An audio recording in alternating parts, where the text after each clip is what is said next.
रामकृष्ण हरी. जगद्गुरु संत तुकोबाराया अभंग गाथा अभंग 28. सकळ चिंतामणी शरीर, जरी जाय अहंकार समूळ आशा. निंदा हिंसा नाही कपट देह बुद्धी, निर्मळ स्फटिक जैसा. तीर्थाचे तीर्थ न लगे वाराणसी, येती तयापासी अवघी जन. तीर्थांचे तीर्थ झाला तोची एक, मोक्ष तेने दर्शने. मन शुद्ध तया काय करीसी माळा, मंडित सकळा भूषणांसी. हरीच्या गुणे गर्जताती सदा,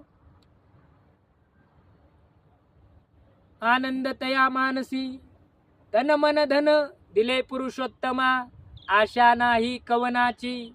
तुका म्हणे परिसाहुनी आगळा, काय महिमा वर्णू त्यांची. रामकृष्ण हरी.